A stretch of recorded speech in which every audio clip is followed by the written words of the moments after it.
सभी के लिए नमस्कार मित्रों। विसर्ग संधि हमारी चल रही है और विसर्ग संधि के अंदर आज हम अगली संधि आपको बताने वाले हैं।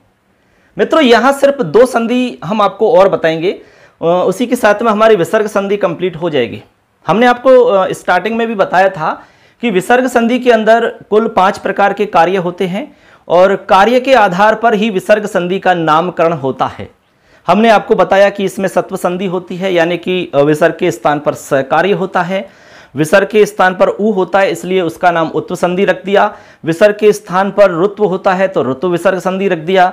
उसके बाद में अब चौथी संधि आज हम पढ़ेंगे विसर्ग लोप संधि और लास्ट संधि रहेगी विसर्ग लोप दीर्घ संधि। तो मित्रों आज की क्लास में हम आपको बताने वाले हैं विसर्ग लोप संधि, किस तरह से विसर्ग का लोप होता है।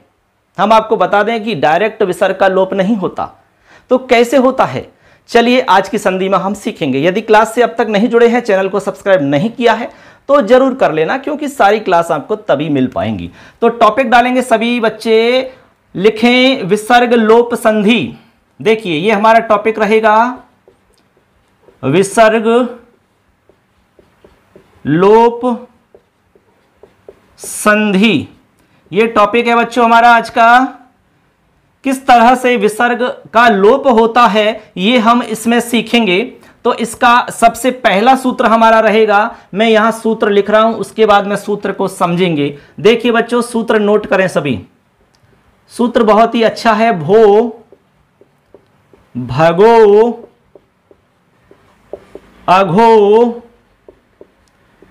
भो भगो अघो अपूर्वस्य योषि। ये देखिए बच्चों हमारा क्या है, सूत्र है। ये हमारा पहला सूत्र है। सूत्र का मतलब क्या है अभी जानेंगे। मैंने यहां पर अलग अलग शब्द इसलिए लिखे हैं जिससे कि आपको आसानी से समझ में आ जाए, क्योंकि हमारा यहां क्लास लेने का भी यही उद्देश्य है, आप आराम से एकदम सरल रूप में संस्कृत को समझ सकें और सीख सकें। देखो भो भगो अघो अपूर्वस्य योषि, ये हमारा सूत्र है। अब इस सूत्र का अर्थ क्या है पहले वो लिखें आप, ठीक है। अर्थ लिखें सबसे पहले, उसके बाद में इसमें जो जो शब्द रहेंगे जो आपको कठिन लग सकते हैं मैं उनको अलग से समझा दूंगा। अर्थ लिखें बच्चों। कुछ हमारे प्रिय विद्यार्थियों ने कमेंट में कहा कि सर हमें थोड़ा अर्थ आप लिखा दिया करें, अर्थ थोड़ा सा बता दिया करें जिससे कि हमें थोड़ी दिक्कत नहीं आए। बिल्कुल ठीक है ना, तो मैं अर्थ लिखवा रहा हूं, आप आराम से लिख लीजिए। देखिए एकदम सिंपल सरल अर्थ लिखें आप। भो भगो अघो व ए या आ के बाद, ठीक है। यानी भो हो भगो अघो या फिर ए या आ, इनके बाद में रे या विसर्ग मिले, ठीक है। विसर्ग मिले, विसर्ग मिले तो रे या विसर्ग को, रे या विसर्ग को ये आदेश हो जाता है। बाद में अश प्रत्याहार का कोई भी वर्ण हो तो, ये इसका अर्थ है बच्चों, आराम से लिख लीजिए। मैंने यहां पर आपको बोर्ड पर लिख दिया है, ठीक है। अब आपको बिल्कुल भी दिक्कत नहीं आएगी। देखिए आप इसको समझें एक बार। भो भगो अघो व ए या आ, ठीक है। इनके बाद में यदि आपको विसर्ग मिले या फिर आपको क्या मिले, रे मिले, तो आप विसर्ग और जो रे है इसके स्थान पर ये आदेश कर देते हैं। ये का आदेश हो जाता है। कब होता है? बाद में अश प्रत्याहार का कोई भी वर्ण हो तो, ठीक है, तभी जाकर के ये कार्य हो सकता है। अब मैं इसको और सरल करता हूं। यहां पर देखिए हमने कहा कि भो भगो अघो और ए या आ, ठीक है, ये हमने आपको इसमें बताया है। अब देखो इसमें आपको शॉर्ट में समझा रहा हूं। देखिए बच्चों, हमारा सबसे पहले से रहता है ना, उस से के स्थान पर रू होता है। और रू कैसे होता है ये हम आपको पढ़ा चुके हैं ऋतु विसर्ग संधि में, तो यहां पर बताने की वैसे आवश्यकता नहीं होनी चाहिए। अब रू में से रे बचता है, ये भी आपको हम बता चुके हैं, ठीक है। अब रे का विसर्ग, यानी कि या तो रू का रे मिलेगा या फिर विसर्ग मिलेगा, और बाद में आपको अश मिले, अश प्रत्याहार का कोई भी वर्ण। तो ऐसी स्थिति में क्या होगा, जो रे या विसर्ग है ये, इसकी जगह ये हो जाएगा, इसकी जगह क्या हो जाएगा बच्चों, ये हो जाएगा। यही सूत्र का अर्थ है, और मैंने इसी बात को यहां पर लिख करके बताया। मैंने यहां पर इसको शॉर्ट में समझाया है। दोनों एक ही मतलब है दोनों का, ठीक है, दोनों को आप लिख लेंगे। अब यहां पर अश हमें समझना है कि अश क्या है, ये बहुत जरूरी है। तो मैं यहां पर अश क्या है मैं नीचे ही लिख रहा हूं, अच्छे से समझ लेना, नोट कर लेना। अश के अंदर बच्चों सारे तो स्वर आ जाते हैं, यानी हमारे जितने भी स्वर हैं वो सब इसके अंदर शामिल हैं। जैसे कि अ, ई, उ, री, री, ए, ओ, ऐ, औ, सारे स्वर इसमें आ जाते हैं। इसके अलावा प्रत्येक वर्ग का तीसरा वर्ण, चौथा वर्ण और पांचवा वर्ण, ठीक। इसके अलावा है, ये, वे, रे और ले, ये सारे के सारे वर्ण कहलाते हैं अश। क्या कहलाते हैं भैया, अश कहलाते हैं। ये हमने शॉर्ट में आपको समझा दिया है। अब आपके दिमाग में ये सवाल नहीं होना चाहिए कि अश क्या है, मैंने अश बता दिया है। ये लिखा हुआ है अश का मतलब सारे स्वर, इसके अलावा तीसरा वर्ण। तीसरा वर्ण का मतलब क्या है बच्चों, हमारे 5 वर्ग होते हैं, कवर्ग, चवर्ग, टवर्ग, तवर्ग, पवर्ग, ठीक है ना। उनके अंदर हमें लेने हैं तीसरे, चौथे, पांचवें वर्ण। जैसे हमने लिखा के, खे, गे, घे और ङे, ठीक है। अब देखो यहां पर आप यदि नंबरिंग करते हैं, ये एक लाइन लिखी है 1 2 3 4 और 5, ठीक है। ऐसे ही आपको सारी लाइन लिख लेनी है। कवर्ग की हो गई, चे की हो गई, टे की हो गई, ते की हो गई, पे की हो गई। अब इनमें से आपको सिर्फ ये वाले लेने हैं तीसरे से लेकर के 5वें तक, यानी तीसरा वर्ण लेना है, चौथा लेना है और 5वां लेना है। आपको पहला और दूसरा वर्ण नहीं लेना है। यही यहां पर 3 4 5 का मतलब है। इसके अलावा व्यंजनों में से आप है को ले लेंगे, ये, वे, रे, ले, इनको ले लेंगे। इन सबको मिलाकर के अश कहते हैं। समझ गए ना ये। अब देखो सूत्र में हमने बताया कि वे भो के बाद में, ठीक है, भो के बाद में या फिर भगो के बाद में या फिर अघो के बाद में या फिर ए या आ के बाद में आपको जो स के स्थान पर रू मिलेगा, या फिर रू का जो रे हो जाता है, बात एक ही, रू या रे का हो एक ही बात है, या फिर विसर्ग मिले, या तो रे मिलेगा या विसर्ग मिलेगा, तो इसकी जगह पर आपको क्या कर देना है, ये कर देना ये। लेकिन बाद में क्या होना चाहिए, अश प्रत्याहार का कोई भी वर्ण मौजूद रहना चाहिए, तभी ये वाला सूत्र काम करता है। तो ये हमारा सूत्र हो चुका है। सूत्र का अर्थ मैंने समझा दिया है, लिख करके भी बता दिया है और मैंने आपको एक्सप्लेन भी कर दिया है। उम्मीद करते हैं आपको ये बात समझ में आ गई होगी जो मैं आपको यहां समझा रहा हूं, ठीक है। अब यहां पर देखिए बच्चों, ये हो गया हमारा विसर्ग या रे की जगह क्या हो गया भैया, ये हो गया। अब इस ये का लोप होता है, बात को समझना। किसका लोप होता है बच्चों, इस वाले ये का लोप करेंगे हम। अब ये का लोप होने का मतलब विसर्ग का ही लोप है, क्योंकि ये आया कहां से बताओ, ये कहां से आया, अरे ये हमारा विसर्ग की जगह ही तो आया है। देखो इधर हमारा सबसे पहले से था, इस से की जगह रू हुआ, फिर रू का हमारा रे बचता है, ठीक है, रे का हमारा विसर्ग होता है। बात समझे। अब आप मान लो विसर्ग की जगह कोई काम करते हैं तो वो से का ही कार्य कहलाएगा, या रे की जगह कोई काम करते हैं तो विसर्ग का ही कहलाएगा। तो यहां पर हमने लिखा है कि रे हो या विसर्ग हो, इसकी जगह हमारा ये हो जाएगा, फिर ये का लोप हो जाएगा, बस।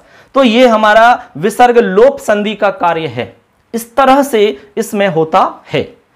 अब ये का लोप किससे होता है, इसके लिए मैं 2 सूत्र आपको बताऊंगा, क्योंकि 2 कंडीशनों में ये हमारा लोप होगा। एक तो होगा जब ये के तुरंत बाद में आपको कोई भी व्यंजन मिले तब लोप होगा। इसके अलावा इसके तुरंत बाद में आपको स्वर मिले तब भी लोप होगा, लेकिन इन दोनों कंडीशनों में लोप में अंतर है। क्या अंतर है मैं अभी बताऊंगा, पहले इतना नोट कर लो, इसका स्क्रीनशॉट ले लो या लिख लीजिए, मैं इसको मिटा देता हूं फिर समझाता हूं कि अंतर क्या है। ठीक है बच्चों, चलिए आगे बता रहा हूं मैं, अर्थ मैंने समझा दिया है। अब मैं आपको आगे ये बताऊंगा कि ये का लोप जो होता है वो कैसे होता है, किस सूत्र से होता है, और दो कंडीशनों में जो होता है उनमें क्या अंतर है, दोनों कंडीशनों में अंतर क्या है वो भी मैं आपको बताता हूं। चलिए देखिए, हमने अभी आपको बताया, उसको थोड़ा सा मैं यहां पर नोट कर देता हूं। जैसे कि हमने कहा कि भो, भगो, अघो, ए या आ। फिर हमने कहा कि भाई इसके बाद में जैसे से था ना हमारा, से का रू हुआ, रू का बन गया रे या विसर्ग। अब इसकी जगह हमारा ये होता है, ये आगे आपका अश प्रत्याहार का कोई भी वर्ण हो तो। अब यहां पर ये का लोप होता है, ठीक है, इस वाले ये का लोप हो जाता है। अब कैसे होता है, दो कंडीशन है इसकी। यदि ये के बाद में आपको हल मिले, हल, बात को समझना, ये के बाद में यदि हल मिले, हल का मतलब क्या होता है बच्चों, व्यंजन। क्या होता है, व्यंजन। यदि ये के बाद में आपको क्या मिले, हल, तब तो यहां पर लोप होगा हली सर्वेशाम सूत्र से, हली सर्वेशाम, ये एक सूत्र है, इससे हमारे ये का लोप हो जाएगा। और जो लोप होगा ये का नित्य लोप होगा, इस बात को समझ लेना अच्छे से, ये का नित्य लोप होगा। ये एक बात हो जाती है हमारी, क्या होता है इसमें, ये का नित्य लोप होता है, यानी कि नित्य होता है। और जब नित्य नहीं होता है तो वहां पर विकल्प से होता है, और विकल्प की स्थिति में हमने कहा कि दो रूप बनते हैं। अगली कंडीशन, ये के बाद में आपको मिलेगा स्वर। क्या मिलेगा, स्वर। यदि ऐसा मिलता है तो यहां पर जो लोप होगा वो होगा आपका लोपः शाकल्यस्य सूत्र से। लोपः शाकल्यस्य जो सूत्र है इससे होगा, ये का लोप विकल्प से होगा, विकल्प, ये का लोप विकल्प से होगा, ये आपको समझना है। तो मैंने यहां पर बच्चों दो बात आपको बताई है। ये के बाद में यदि व्यंजन मिल जाएगा आपको, ठीक है, जैसे हमने ये कर दिया, उसके बाद में इधर यदि व्यंजन आपको मिल रहा है तो आप क्या करेंगे, हली सर्वेशाम से ये का लोप नित्य कर लेंगे। और यदि ये के तुरंत बाद में स्वर आपको दिखाई देता है, मैं उदाहरण समझाऊंगा आपको ये सारे, तो आप क्या करोगे, लोपः शाकल्यस्य सूत्र से ये का लोप विकल्प से कर लोगे, यानी कि दो रूप बनेंगे। विकल्प में एक तो होता है जब लोप कर देंगे, और जब एक बार लोप नहीं करेंगे, लोप करने पर क्या रूप बनेगा और नहीं करने पर क्या बनेगा, तो इसलिए दो रूप बनेंगे यहां पर। ठीक है बच्चों, ऐसे।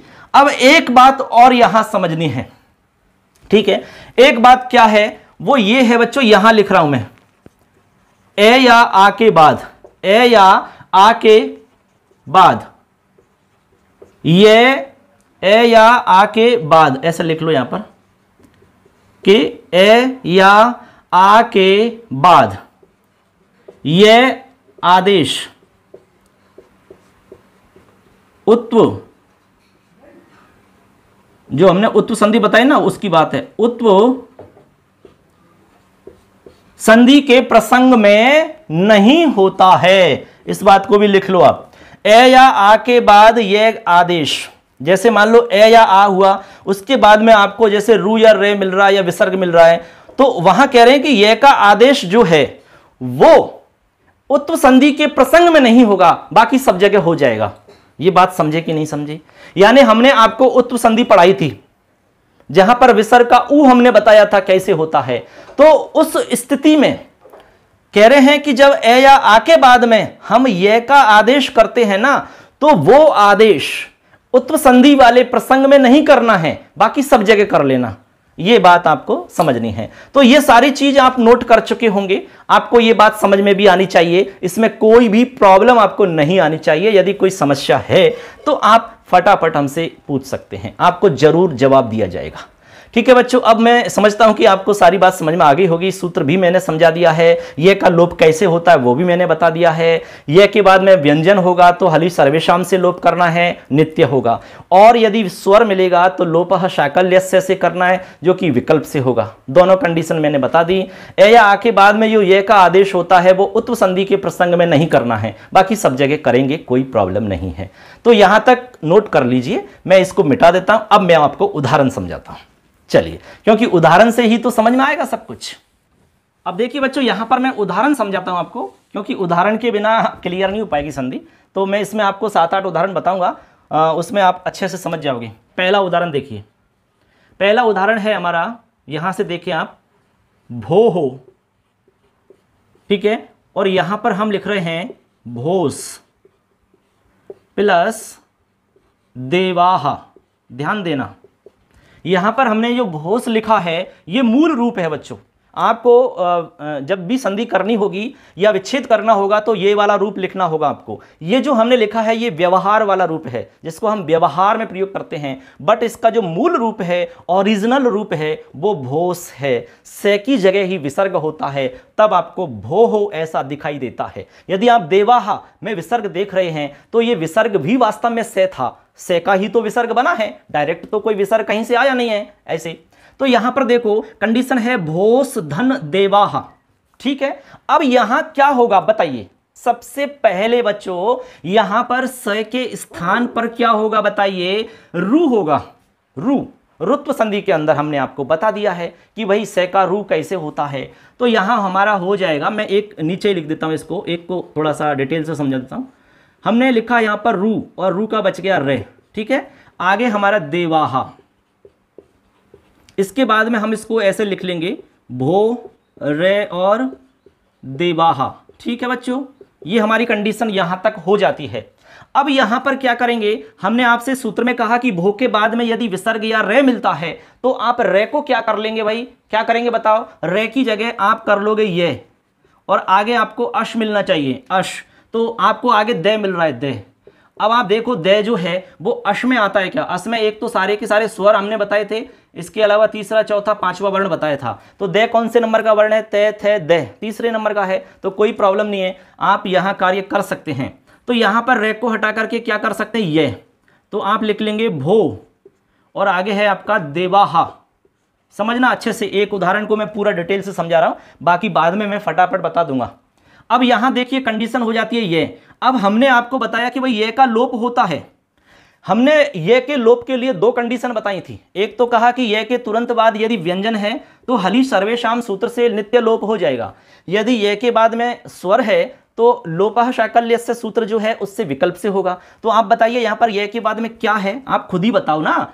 ये के बाद में दे है तो दे तो व्यंजन है ना, क्या है, व्यंजन है। तो व्यंजन है तो हमने कहा कि नित्य लोप होगा, किससे होगा, हलि सर्वेशाम सूत्र से होगा। तो यहां पर बच्चों ये का लोप हो जाएगा। तो फिर क्या बनेगा, ये का लोप होकर के बनेगा भो देवाहा, भो देवाहा। इस तरह से हमारा रूप बनके तैयार हो जाता है। बताइए इसमें क्या तकलीफ हुई, नहीं, कोई दिक्कत नहीं है। ऐसे करके विसर्ग का लोप होता है बच्चों। ये हमारा एक उदाहरण हो जाता है। ऐसे आपको और भी उदाहरण बताएंगे, लेकिन इतना डिटेल से हम नहीं बताएंगे। एक मैंने बता दिया है, बाकी को आपको करना है। ऐसे मैं डायरेक्ट बताऊंगा। एक नोट कर लो, ये लिखो सभी, इसको मैं मिटा रहा हूं। अब मैं उदाहरण जो आगे लिखूंगा ना वो फटाफट बताऊंगा, ठीक है बच्चों। मिटा रहा हूं मैं इसको भी। देखिए हमारा यहां पर क्या बन गया, मैंने पूरी प्रोसेस आपको बताई। तो क्या बना यहां पर, भो देवाहा। कैसे बना मैं बता चुका हूं, ये देखो। इसके बाद में नंबर 2 उदाहरण लिखेंगे आप। भो के बाद में हमने बताया था भगो, तो एक उदाहरण भगो का लिख लेते हैं। भगो हो तो यहां हो जाएगा भगोस, भगोस धन नमस्ते, ऐसे कर देते हैं, भगोस धन नमस्ते। तो यहां पर देखो बच्चों कंडीशन वही है, से आ गया, से का रू होगा, फिर रू में से रे बचेगा, ठीक है। फिर रे की जगह आप क्या करोगे, ये करोगे, फिर ये का लोप करोगे। आगे यहां पर ने मिल रहा है, ने हमारा व्यंजन है, तो हलि सर्वेशाम से लोप हो जाएगा और नित्य होगा, एक ही रूप बनेगा। तो यहां पर हम लोप कर लेंगे, तो लिख देंगे भैया भगो नमस्ते। क्या बन गया बच्चों, भगो नमस्ते। बना कि नहीं? आगे चलिए, नंबर 3 पर क्या बताया हमने? अघोहो। क्या बताया? अघोहो। तो यहां पर लिखेंगे अघोष याही। देखिए कंडीशन सेम है, से आ रहा है, ठीक है, तो वही स्थिति है, रू करेंगे, रे का ये करेंगे, ये का लोप करेंगे, आगे हमारा व्यंजन है, तो बना लेंगे अघो याही। अघो याही ऐसे बन जाएगा। इसके बाद में आगे चलिए, 4 नंबर उदाहरण देखिए बच्चों। 4 नंबर है देवाहा। तो यहां लिखेंगे हम देवास। देखो देवास। आगे लिखेंगे ददती। दा धातु है, ददाति दत्ता ददती, ठीक है, देवास ददती। तो यहां पर देवाहा है। अब यहां पर क्या है बताओ? भो भगो अघो। इसके अलावा हमने कहा कि ए या आ हो, तो ए या आ में से यहां आ है और आगे विसर्ग लगा हुआ है, ये वाली कंडीशन है ना। तो यहां पर क्या होगा भाई? वही स्थिति है, से होगा, से का रू बन रहा है, रे बनेगा, फिर ये बनेगा, फिर लोप होगा, और आगे व्यंजन है तो नित्य लोप होगा हली सर्वेशाम से। तो यहां पर भी बन जाएगा देवा ददती। ऐसे और भी बना सकते हैं ऐसे उदाहरण, तो कोई प्रॉब्लम नहीं है, बहुत सारे उदाहरण बन सकते हैं ऐसे। जैसे हम यहां पर जना लिख देते हैं, मान लो जनाहा, तो यहां लिखेंगे आप जनास। अब यहां पर ददती की जगह हसंती कर दिया हमने, मान लो हसंती, ठीक है, लोग हंसते हैं, तो यहां पर बनेगा जना हसंती। जना हसंती ऐसे बन जाएगा। कहां प्रॉब्लम है इसमें बताइए भाई? जना हसंती बना कि नहीं बना? अब एक उदाहरण मैं आपको इसमें ऐसा बताता हूं जहां पर ये के बाद में आपको स्वर मिलेगा, तो वहां क्या होगा उसको भी देख लीजिए। देखो एक उदाहरण बता रहा हूं मैं, घन, ठीक है, घन ऐसे, तो यहां लिखेंगे हम घनस एव। घनस धन इव, ठीक है, घन यानी बादल होता है, तो यहां पर देखो से आ गया, ठीक है, और से को हमने कहा कि रू करना है, फिर रे बनेगा, उस रू का रे बचेगा, फिर उसका ये होगा, फिर लोप होगा। अब यहां पर देखो हमने जो ये किया इसको, तो ये के बाद में हमें स्वर मिल रहा है। क्या मिल रहा है? स्वर। तो यहां पर ये का जो लोप होगा वो हली सर्वेशाम से नहीं होगा, यहां पर होगा लोप है शाकल्यस्य सूत्र से, और यहां लोप होगा विकल्प से। मतलब 2 रूप बनेंगे, एक बार होगा एक बार नहीं होगा। तो आप देख लीजिए यहां पर कैसे बनेगा। तो यहां पर बच्चों जब एक बार लोप हो जाएगा तब तो बनेगा घन, घन इव। ऐसे बनेगा, बनेगा कि नहीं आप खुद बताइए? घन इव, देखो लोप हो जाएगा ना, जैसे घन है इसमें लोप हो गया, इव बन गया घन इव। और लोप नहीं होगा तो यहां पर हम से को ये कर लेंगे ना, तब क्या बनेगा?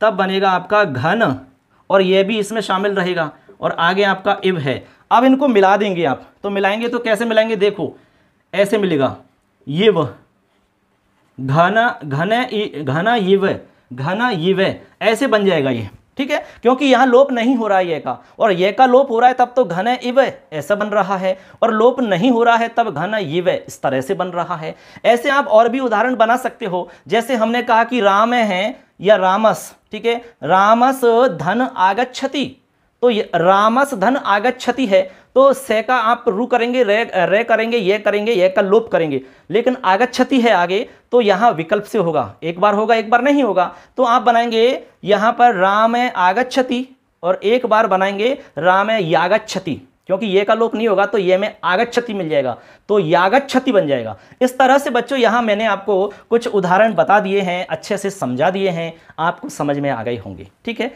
इसमें वैसे कोई प्रॉब्लम नहीं आनी चाहिए, क्योंकि मैंने बहुत सरल तरीका से बताया बच्चों, और अब समझ में आपको आना ही चाहिए। यदि वास्तव में आप देख रहे हैं, अच्छे से समझने का प्रयास कर रहे हैं, तो निश्चित रूप से जो हम आपके लिए मेहनत कर रहे हैं वो सार्थक हो जाएगी। तो आपसे कहना चाहेंगे दोस्तों कि चैनल से ज़रूर जुड़ना आप, क्योंकि चैनल से नहीं जुड़ने से नुकसान होगा आपका। उसमें आपको क्लासेज का पता नहीं चलेगा, कब कौन सी क्लास आपको मिल रही है इसका पता नहीं चलेगा। वैसे तो मैंने प्लेलिस्ट बना रखी है BSTC 2023 के नाम से, उस पर आप क्लिक करते हैं तो आपके सामने सारी संस्कृत की क्लास खुल जाती हैं, आप बिल्कुल सीरियल से क्लास देख सकते हो, कोई भी प्रॉब्लम नहीं आने वाली आपको। तो ये नोट करें। इसके बाद में हम आपको इसमें एक सूत्र और बताते हैं, ठीक है, उसी के साथ ये संधि कंप्लीट हो जाएगी। चलिए अगला सूत्र समझते हैं बच्चों। चलिए बच्चों, इसमें हमारा अगला सूत्र और है, मतलब लास्ट सूत्र है इस संधि का, उसको भी समझ लेते हैं। आप यहां से लिखेंगे, सूत्र है ए तदो हो एतत् तदोः सुलोपो अकोर्नय समास से, सुलोपो अकोर्नय समास से हली। ये सूत्र है, एतत् तदोः सुलोपो कोर्नय समास से हली ही। ये हमारा सूत्र है बच्चों, ठीक है। बहुत ही अच्छा सूत्र है, ये हमारे व्यवहार में बहुत ज़्यादा काम आता है, और हम इसको नहीं समझेंगे तो ये मान के चलो हम बहुत ज़्यादा गलतियां करेंगे, ठीक है, व्यवहार में बोलते समय। देखो इसका मतलब क्या है वो समझें, तो मैं सबसे पहले आपको इसका अर्थ लिख देता हूं, ठीक है, फिर आपको कोई प्रॉब्लम नहीं आने वाली। तो देखिए यहां अर्थ नोट करें। सबसे पहला काम लिखें बच्चों सभी, ककार तथा नय समास से रहित, ककार तथा नय समास से रहित एतद या तद शब्दों के बाद सु या विसर्ग, ठीक है, सु का या विसर्ग का लोप होता है, बाद में हल वर्ण हो तो।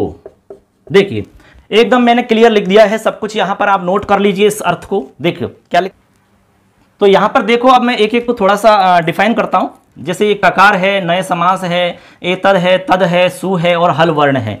यहां पर कह रहे हैं कि जो आपका एतद और तद है, मतलब एश है और से है, इस तरह का जो रूप होता है हमारा, एश है यानी होता यह है, और से है यानी होता वह।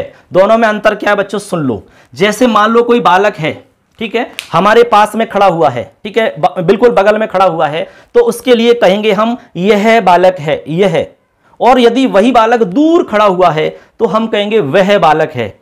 बताओ अंतर हुआ कि नहीं हुआ, यह नजदीक में, वह दूर। तो संस्कृत में इसी को हम कहेंगे एष है यानी नजदीक में यह है, और सह यानी वह। हमने कहा एष है बालक है, हमने कहा सह बालक है, वह बालक है, यह बालक है, दोनों में अंतर हो गया।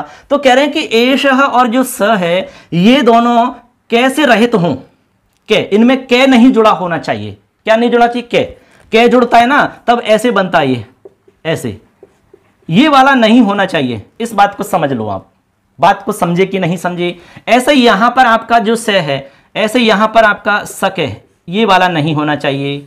ये है आपका ककार से रहित, ये तो है ककार वाला यानी के भी जुड़ा हुआ है, और सूत्र में लिखा है कि ककार से रहित हो, तो ये हमारा ककार से रहित है, तो हमें एश है और स है ये वाला रूप चाहिए। बच्चे समझे कि नहीं समझे। आगे सुनो, नए समास से रहित, और नए समास का भी रूप नहीं चाहिए। नए तत्पुरुष समास होता है एक संस्कृत के अंदर, उसमें क्या होता है, नकारात्मक वाला भाव रहता है। जैसे कि घोड़ा नहीं है, ठीक है, सत्य नहीं है, उसको असत्य बोलते हैं। जो घोड़ा नहीं है उसको न अश्व अनश्व बोलते हैं। तो यहां पर जैसे कि हमने कहा कि न से है, तो हमने कहा अस है, न से है यानी वह नहीं है, तो उसको हम कहेंगे अस है। तो यहां पर बच्चों जब न का भाव रहेगा, नकारात्मक वाला भाव रहेगा, तो वहां पर आप यूं समझ सकते हैं कि वहां नय तत्पुरुष समास होता है। तो यहां पर हमने न से है यानी वह नहीं, उसको हम बनाते हैं अस है। तो यहां पर हमारा नय समास हो चुका है। सूत्र में कहा जा रहा है कि नए समास से रहित होना चाहिए, यानी नए समास नहीं होना चाहिए। अब यहां पर नए समास हो चुका है, तो हमें ये वाला नहीं लेना है, हमें सिर्फ ये वाला लेना है। ये तो चल जाएगा बट ये नहीं चलेगा, क्योंकि यहां पर नए समास हो चुका है। बात को समझे कि नहीं, यही बात यहां समझाई जा रही है। फिर आगे कह रहे हैं कि सु का लोप, या फिर सु का हमने विसर्ग कर लिया तो विसर्ग का लोप हो जाएगा। आगे कह रहे हैं कि हल वर्ण बाद में होना चाहिए, बाद में हल का मतलब व्यंजन वर्ण होना चाहिए, तभी जाकर के आप लोप कर सकते हो। ये हमारे सूत्र का अर्थ हो गया। मैं आपको एक उदाहरण दे देता हूं जिससे आपको आराम से समझ में आ जाएगा। जैसे हमारा मूल जो रूप है वो है से है, नहीं ये तो हमारा व्यवहार रूप है जिसको हम प्रयोग में लेते हैं से, ठीक है। हमने कहा ना सह बालक है, एश बालक है, इस तरह से। लेकिन इसका जो मूल रूप है वो आएगा से के साथ में, सस, इस तरह से, क्योंकि से की जगह ही तो विसर्ग हमने किया है। तो यहां पर देखो सस और आगे लिख दिया हमने, मान लो हमारा नाम लिख देते हैं लखन है, सस लखन है। ठीक है, अब यहां पर क्या होगा, सस लखन है। अब यहां पर जो से है उसका विसर्ग बन जाता है, तो आप इसको यूं मान लो, से है लखन है। अब यहां पर देखो हमने आपसे कहा कि भाई ककार रहित नहीं होना चाहिए, तो ककार इसमें नहीं है। हमने कहा नए समास नहीं होना चाहिए, नए समास भी इसमें नहीं है। फिर एतद और तद शब्दों के बाद में सु या सु का जो विसर्ग है तो विसर्ग आ गया। उस विसर्ग का लोप होता है बाद में हल वर्ण हो, तो यहां पर हल वर्ण मिलना चाहिए। तो यहां पर ले मिल रहा है, ले हल में आता है, तो यहां जो विसर्ग लग रहा है इसका लोप हो जाएगा। तो यहां बन जाएगा ऐसे, से लोप नहीं, से लखन है, से लखन है, इस तरह से बन जाएगा ये, से लखन है। यहां से में जो विसर्ग था वो हट जाएगा, से है ऐसा नहीं बोलेंगे हम, क्योंकि विसर्ग का लोप हो जाएगा। अब मान लो हमने लिख दिया जैसे कि से बालक के है। अब आप देखने में, आप देखोगे ना, इसको देखते ही तो लगेगा आपको ये तो गलत है, अशुद्ध है, ये तो सह बालक है ऐसा होना चाहिए, लेकिन ऐसा नहीं है बच्चों। व्याकरण के हिसाब से एकदम सही है, ये गलत नहीं है। से बालक है ये एकदम शुद्ध है। यदि आप इसको विसर्ग लगा के लिखोगे तो वो अशुद्ध है, ऐसे लिखोगे ना आप तो ये अशुद्ध है आपका, ये ठीक नहीं है। क्यों, हमने नियम बता दिया इसलिए है क्योंकि यहां से का लोप हो जाता है, मतलब से का मतलब विसर्ग का लोप हो जाता है, ऐसे समझ सकते हैं। तो इतना नोट करो। अब मैं इसमें कुछ आपको उदाहरण बताता हूं, उदाहरण से आपको क्लियर हो जाएगा। चलिए बच्चों, उदाहरण बच्चों यहां पर हम कुछ उदाहरण समझते हैं, उदाहरण से ही तो अच्छे से क्लियर हो पाएगा हमारा। सूत्र का अर्थ मैंने समझा दिया, अच्छे से सारा कुछ बता दिया है। अब हम क्या करते हैं, उदाहरण देखते हैं। देखो पहला उदाहरण, सबसे पहले मैं आपको जो प्रसिद्ध उदाहरण है वो ही लिखता हूं। यहां पर मैं से लिख रहा हूं जो कि हमारा व्यवहार में प्रयोग होता है वो रूप है ये, और आगे लिख रहा हूं जो हमारा मूल रूप है सस, ये हमारा मूल है ओरिजिनल रूप, इसी से हमारा सह बनता है। आगे हमने लिखा यहां पर शिव है। देखो अब इसमें क्या होगा बताइए, सु का लोप हो जाएगा। ठीक है, अब आप यहां पर से का विसर्ग बना लो, विसर्ग का लोप कर लो, वो सेम कंडीशन है जैसा कि मैंने पहले बता दिया है। तो यहां पर आप लिख देंगे से शिव है ऐसे ही। अब विसर्ग कहां गया, लो, इसका से का क्या हुआ, से का लोप हो गया, मतलब से का आप विसर्ग बना लो, विसर्ग का लोप कर दो ऐसे। ठीक, आगे देखो अगला उदाहरण है हमारा, जैसे आपको लिखते हैं से है तो हमने लिखा सस धन राम है। आप विच्छेद में ये वाला ही रूप लिखें, ये मूल रूप ही लिखें, ये वाला नहीं लिखें, ये व्यवहार वाला है। हालांकि आप जानते हो कि यहां से का विसर्ग ही बनता है, फिर विसर्ग का आप लोप कर लेंगे क्योंकि आगे व्यंजन मिल रहा है, यहां भी व्यंजन है, यहां भी व्यंजन है, तो यहां से हम लोप करके लिखेंगे से राम है। क्या लिखेंगे, से राम है। ऐसे आप लिखेंगे एश है, तो यहां लिखेंगे एशस धन बालके, तो यहां पर बना लेंगे एश बालके, एश बालक है, इस तरह से बन जाएगा। ऐसे आगे आप और भी बना सकते हैं, जैसे एशस लिखती, तो यहां बन जाएगा बच्चों एश लिखती, इस तरह से बन जाता है। बताओ इसमें कोई प्रॉब्लम है क्या। अब यहां पर देखो से शिव है, से राम है, एश है बालक है, एश है लिखती, इस तरह के हमारे रूप बनते हैं। ये दिखने में हमें लग रहा है कि गलत होंगे, लेकिन गलत नहीं है, ये व्याकरण के हिसाब से एकदम शुद्ध हैं। ठीक है बच्चों, अब हमने इसमें एक बात बताई थी आपको, उसको भी क्लियर कर देता हूं मैं, इतना नोट कर लो। फिर आपको मैं जो दो बात मैंने बताई कि ककार के साथ में नहीं होना चाहिए, यानी यहां पर कै नहीं होना चाहिए। यदि कै हो गया तो आप ये वाला काम नहीं करोगे, तो क्या करोगे उसका भी उदाहरण बता देता हूं मैं। और यदि नए समास हुआ तब क्या करोगे उसको भी बता देता हूं। चलो इसको मिटाता हूं, लिख लो, लिखा सबने। चलिए, दो कंडीशन है ना, मैंने आपको बताई थी अर्थ में कि भाई एक तो आपका ककार रहित हो, यानी कैसे युक्त नहीं होना चाहिए। देखो यहां यदि एशक ऐसा यदि है, मतलब एशकस इस तरह का रूप यदि है, देखो एशकस रुद्र है, इस तरह का रूप यदि है, तो आप क्या करोगे, यहां पर इस से का लोप नहीं कर सकते, क्योंकि सूत्र में ऐसा कहा गया है। सूत्र में कहा गया है कि भैया यहां पर ककार से रहित होना चाहिए, ए तत् और तद, पहले भी मैंने बताया था। लेकिन यहां तो कै लगा हुआ है, कै लगा हुआ है तो से का लोप नहीं होगा। क्या करें भाई, फिर क्या करें बताओ। तो यहां पर देखो आप इसका विसर्ग बनाएंगे ना, ऐसे ए शक है धन रुद्र है, ऐसा बनाया आपने। अब क्या करें इसका, अब इसका क्या करें, तो यहां पर एक सूत्र लगेगा, यानी जो भी सूत्र यहां काम करेगा वो लगाना है। यानी ये वाला सूत्र तो नहीं लग रहा, तो यथा प्राप्त संधि आपको करनी होगी। यहां पर बच्चों हशीचे सूत्र लगेगा। हशीचे आपको याद होगा, हमने आपको उत्व संधि में पढ़ाया था। उत्व संधि के अंदर एक तो पढ़ाया था तो रोर प्लुताद अपलुते, और दूसरा पढ़ाया था हशीचे, हस परे होने पर उत्व होता है, तो ये आपका हश में आएगा। तो यहां पर आपका उत्व हो जाएगा, उत्व हो जाएगा यानी ऊ बन जाएगा, फिर ऊ का ओ बन जाएगा, ओ बन जाएगा ना, तो बन जाएगा ए शक्को रुद्र है, इस तरह से रूप बन जाएगा आपका। बताओ कहां प्रॉब्लम है इसमें, ए शको रुद्र है, ऐसा रूप बन जाता है। ठीक है, बताओ कोई दिक्कत हो तो। एक उदाहरण बता दिया है, ऐसे आप से का उदाहरण भी इसी तरह से बना सकते हैं। जैसे आपको मैं थोड़ा सा बता देता हूं, जल्दी जल्दी यही बता देता हूं। जैसे से का आप देखोगे तो से में आपने कै जोड़ दिया तो सके है बन गया, और यहां लिखोगे तो सकस धन रुद्र है, इसी से बना लो। तो यहां पर भी सेम स्थिति है, यहां पर भी लोप नहीं होगा, सेम इसी की तरह बनेगा। तो इसी की तरह बनेगा तो क्या बनेगा, यहां बनेगा सको, क्या बनेगा बताओ, सको रुद्र है, ऐसे। अब एक और बचा हुआ है हमारा मामला, एक क्या है, एक है आपका नया समास वाला मामला।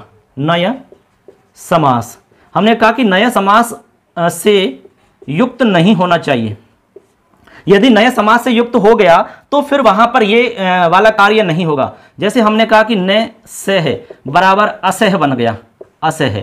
अब असह बन गया ना, तो हमने इसमें आगे एक बना दिया वाक्य, असह धन शिव है, अशह धन शिव है। अब यहां पर जो से आया है, आप कहोगे कि सर यहां भी तो से है, लेकिन बच्चों यहां पर ये से जो है ये नए समास वाला है, यहां पर नए समास हो चुका है। ये तो हमने सूत्र में भी मना किया था कि भाई नए समास वाला नहीं होगा, नए समास वाला यहां पर नहीं होना चाहिए। तो यहां पर नए समास वाला मिल गया, तो क्या करेंगे, यहां पर विसर्ग का लोप नहीं करेंगे, तो फिर क्या करें, यहां पर जो भी काम प्राप्त हो रहा है वो करें। तो यहां पर सबसे पहले क्या करेंगे भैया, यहां सबसे पहले आप क्या करें, विसर्ग का आप से बना लेंगे, विसर्ग का आप क्या कर लेंगे, से कर लेंगे, यानी आप बना लेंगे असस, ऐसे असस हो गया, आगे आपका शिव हो गया, ऐसे। अब असस हो गया तो से और आगे आपका ये तालव्य शकार है, यहां पर इष्टुत्व संधि लग जाएगी, इष्टुत्व संधि, इष्टुत्व संधि होकर के यहां पर बन जाएगा आपका रूप। देखो ये से तो है ही, और ये वाला से आपका तालव्य शकार में बदल जाएगा, अशश शिव है, ऐसे बन जाएगा ये, अशश शिव है, ऐसे बनेगा। ये बनेगा कि नहीं बताओ, अशश शिव है। और जब इसको आप विसर्ग बना लोगे तब बनेगा आपका असे है शिव है। तो आपके दो रूप बन सकते हैं यहां पर इस तरह से। बताओ कोई दिक्कत हो तो इसमें, इस तरह से बच्चों आप यहां पर आराम से बना सकते हो, कोई भी आपको प्रॉब्लम नहीं आनी चाहिए। तो इस तरह से बच्चों यहां पर हमने देखी, आज आपको हमने बताई विसर्ग लोप संधि। बिल्कुल आसान तरीका से मैंने समझाया कि कैसे विसर्ग का लोप होता है। मैंने आपको शुरू में भी बता दिया, इसको मैं मिटा देता हूं एक बार। मैंने आपको शुरू में समझा दिया कि विसर्ग का डायरेक्ट लोप नहीं होता, विसर्ग का जो लोप होता है वो कैसे होता है वो मैंने आपको समझाया था। मैंने इसमें आपको दो सूत्र बताए थे, विसर्ग लोप संधि के अंदर दो सूत्र मैंने बताए थे। पहला सूत्र मैंने आपको बताया था, कौन सा बताया था आपको याद होगा, बताइए। दो सूत्र बताए मैंने, सिर्फ और सिर्फ दो सूत्र, बताओ नहीं है याद। एक तो मैंने जस्ट अभी अभी बताया था आपको, जस्ट अभी अभी, और इससे पहले बताया था मैंने भो भगो अघो अपूर्वस्य योसी, एक सूत्र तो ये बताया था। इसमें हमने कहा कि भाई भो अघो और भो भगो अघो और अपूर्व, यानी ए या आ के बाद में जो आपका रे या विसर्ग मिलेगा उसकी जगह ये हो जाएगा, ठीक है ना, और ये का लोप हो जाता है बाद में अश प्रत्याहार हो। तो कहने का मतलब है कि विसर्ग की जगह ये हो जाएगा, फिर ये का लोप होता है। और लोप होने में दो कंडीशन मैंने बताई थी कि यह कि जस्ट बाद में व्यंजन हो तो नित्य लोप होता है, और स्वर हो तो विकल्प से लोप होता है। स्वर होने पर लोप साकल्य से लोप साकल्य से जो सूत्र है उससे लोप होगा, और व्यंजन आगे मिलेगा तो किससे होगा, हरि सर्वेशाम से होगा। इसके बाद में दूसरा मैंने अभी अभी बताया था, ए तदो हो सुलोपो अकोर नए समासे हली, ये सूत्र मैंने बताया था। इसमें क्या था कि एतद और तद, यानी जैसे एतद और तद, इनका रूप चलता है एश है, इसका चलता है से है, ठीक है। अब आगे कोई भी आपको व्यंजन मिलेगा तो यहां जो विसर्ग दिख रहा है इसका लोप हो जाता है, लेकिन यहां एक शर्त रखी है कि कैसे युक्त नहीं होना चाहिए, यानी ककार रहित होना चाहिए और आपका नए समास नहीं होना चाहिए। इस तरह से हमने यहां पर ये मतलब ये का मतलब यहां पर क्या है, ये तो आपका विसर्ग की जगह हुआ है, तो हम डायरेक्ट ये नहीं कहेंगे, हम कहेंगे विसर्ग लोप। तो विसर्ग का कैसे लोप होता है, ठीक है, विसर्ग कैसे ये में बदलता है, फिर ये का लोप किस तरह से होता है, ये सारी प्रोसेस मैंने स्टेप बाय स्टेप आपको सिखाई। उम्मीद करते हैं आपको अच्छे से समझ में आया होगा, अच्छे से आप सीख गए होंगे और इसमें कोई प्रॉब्लम आपको नहीं आएगी। अब आप प्रैक्टिस करना, ज़्यादा से ज़्यादा अभ्यास करना, जिससे कि आप इसमें अच्छे मतलब अच्छे से समझ सकें और आप इस तरह से बच्चों हमने आज आपको विसर्ग लोप संधि के बारे में संपूर्ण जानकारी बताई। एकदम आसान तरीका से मैंने यहाँ पर दोनों सूत्रों को समझाया और पूरी संधि मैंने आपको स्टेप बाय स्टेप समझाई किस तरह से लोप हम करते हैं। इसमें आपका कोई भी सवाल गलत नहीं हो सकता यदि आपने ये हमारी पूरी वीडियो अच्छे से देखी है, सुनी है। तो यदि वीडियो अच्छा लगता है तो आप लाइक जरूर करना, अपने दोस्तों को शेयर करना और चैनल को सब्सक्राइब जरूर कर लेना, क्योंकि सब्सक्राइब नहीं करोगे तो आपका ही नुकसान है उसमें, ठीक है। ज़्यादा से ज़्यादा विद्यार्थी जुड़ेंगे तो हमारा जो उद्देश्य है वो पूर्ण हो जाएगा, क्योंकि हम चाहते हैं कि भाई संस्कृत ज़्यादा से ज़्यादा विद्यार्थियों तक निःशुल्क पहुँचे और एकदम सरल रूप में पहुँचे। ठीक है बच्चों, सबके लिए धन्यवाद। अगली क्लास में फिर आपसे मुलाकात करेंगे। अच्छे से अपनी तैयारी करते रहें। जय हिंद, जय तु भारतम, जय तु संस्कृतम। नमस्कार।